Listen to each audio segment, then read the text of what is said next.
Good evening students. एक बार फिर से आप सभी का स्वागत है नर्सिंग पैट्रोनेज के इस ऑनलाइन यूट्यूब प्लेटफॉर्म पर। और आज हम डिस्कस करने जा रहे हैं केयर ऑफ न्यूबॉर्न का थर्ड टॉपिक, जो कि है रूटीन इंटरवेंशन।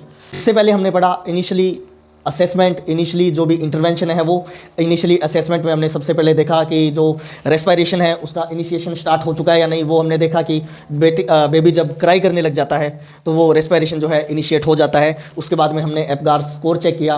उसके बाद में हमने देखा कि कोई ना कोई उसमें कंजेनाइटल एबनॉर्मलिटी तो नहीं है। उसके बाद में हमने रेस्पिरेटरी डिस्ट्रेस सिंड्रोम जो है उसके बारे में हमने असेस किया। तो उसके बाद में जो है वो हमने इनिशियली जो भी इंटरवेंशन थे, जैसे कि सक्शनिंग हो गई, अम्बिलिकल कॉर्ड कटिंग होगी, ये सब हमने किया। अब हम देखेंगे रूटीन जो भी इंटरवेंशन है जो कि हर एक बेबी के लिए रिक्वायर होते हैं। तो उसमें सबसे पहले है ड्राई एंड कवर। तो जैसे ही बेबी जो है डिलीवर हो चुका है, हमने उसका इनिशियली असेसमेंट कर लिया है, हमने उसका इनिशियली इंटरवेंशन कर दिया है, तो रूटीन इंटरवेंशन में हम क्या करेंगे, सबसे पहले जो है बेबी को कवर करेंगे, वो भी किससे, प्री वार्म्ड लिनन से। तो उसको हम कवर करेंगे, ड्राई करेंगे किससे, प्री वार्म्ड लिनन से।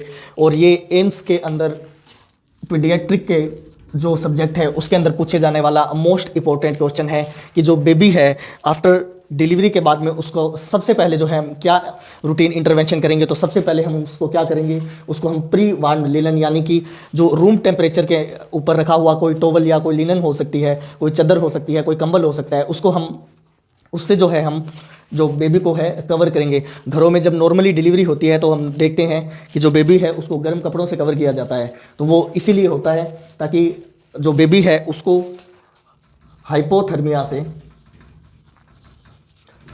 की जो कंडीशन है उससे प्रिवेंट किया जा सके। तो इसके लिए हम क्या करते हैं, प्री वार्म लिनन या प्री वार्म टॉवल का उसको यूज़ करते हैं। और हाइपो जो थर्मिया है इसको हम साइलेंट किलर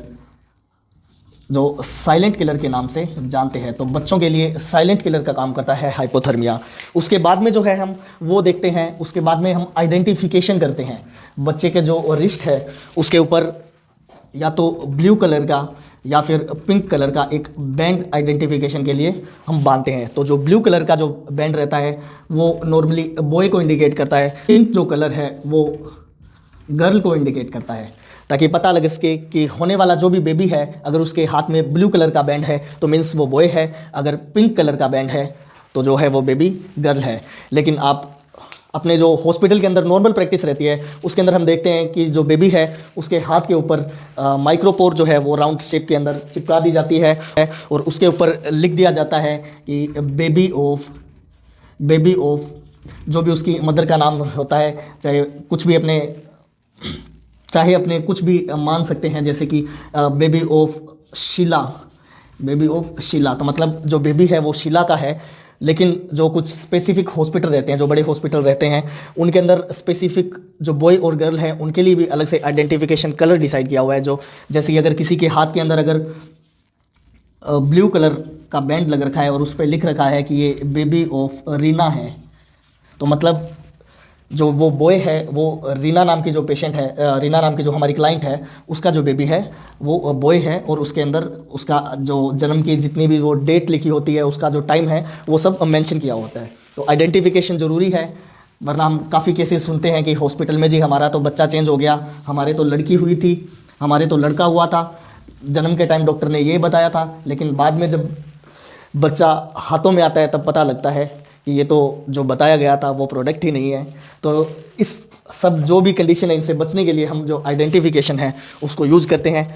ये नेसेसरी नहीं है अपने कि कलर कोडिंग यूज ही की जाए, लेकिन आइडियली जो है ये कलर कोड यूज़ करना चाहिए।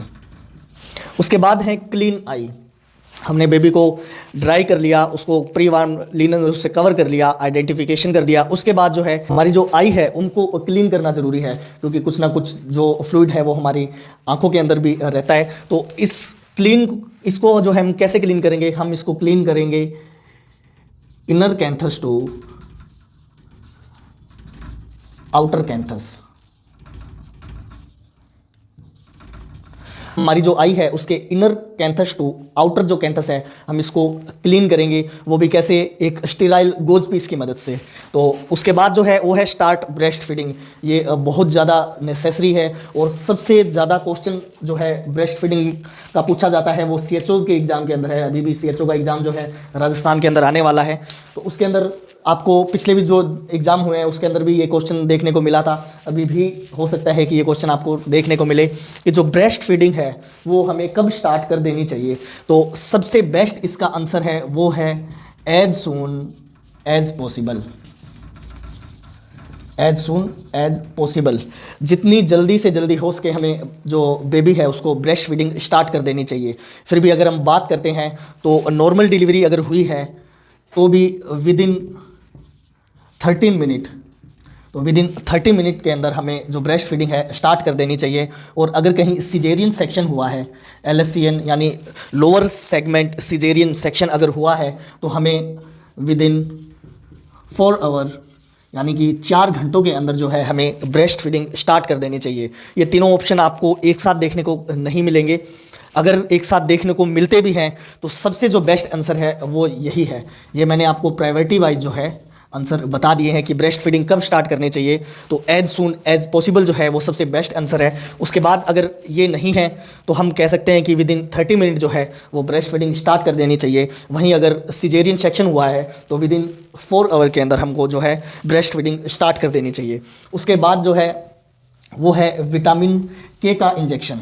विटामिन के क्यों ज़रूरी है और क्या इसका उपयोग है अपनी बॉडी के अंदर, तो वो हम देखते हैं। विटामिन के जो है वो ज़रूरी है हमारे जो ब्लड फैक्टर है जो उनको बनाने के अंदर। तो जो हमारे ब्लड फैक्टर है उस 2, 7, 9 और 10 ये जो ब्लड फैक्टर है वो लीवर के अंदर बनते हैं और लीवर को ब्लड फैक्टर ये बनवाने के लिए जो है विटामिन के जो है वो ज़रूरी है।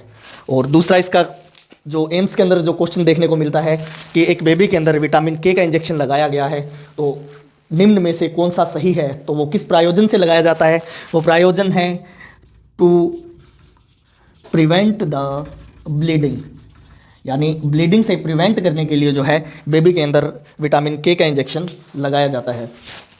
उसके बाद हम देखते हैं कि ये जो विटामिन के का इंजेक्शन है इसकी कितनी डोज हमें लगानी चाहिए और ये विटामिन के का इंजेक्शन बेबी में कहाँ लगाया जाता है।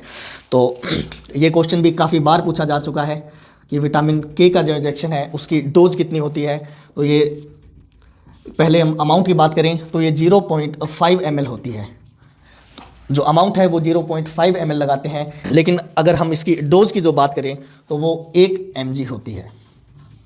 यानी कहने का मतलब ये है कि 0.5 ml के अंदर जो है 1 mg जो विटामिन के की डोज रहती है। वहीं हम बात करें कि अगर बेबी प्री टर्म है, तो अगर बेबी प्री टर्म है तो ये जो डोज है वो 0.5 mg हो जाएगी।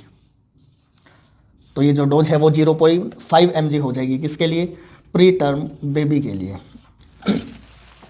और इसके बाद हम देखते हैं कि कौन सी साइट पे इसको लगाया जाता है।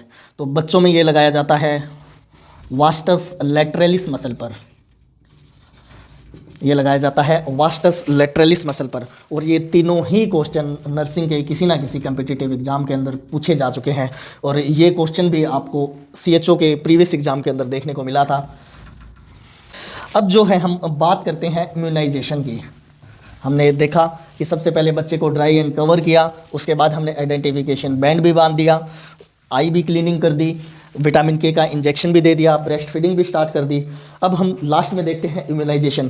तो एट बर्थ जो भी बच्चों को इम्यूनाइजेशन दिया जाता है तो उसके अंदर सबसे पहले है पोलियो की जो डोज है वो दी जाती है। और ये कितनी होती है अमाउंट में, ये 2 ड्रॉप्स यानी 2 बूंद ज़िंदगी की जो है वो बच्चे को सबसे पहले बर्थ के टाइम ही पिला दी जाती है। उसके बाद जो है वो है हेपेटाइटिस बी। हेपेटाइटिस बी जो है इसकी डोज जो होती है वो होती है 0.5 ml और ये IM रूट से दिया जाता है। और IM का एक ही रूट है बच्चों के अंदर, वो है वास्टस लैटरलिस मसल। उसके बाद अगर हम बात करें जो थर्ड है वो होती है BCG। तो BCG की जो डोज है वो है 0.05 ml।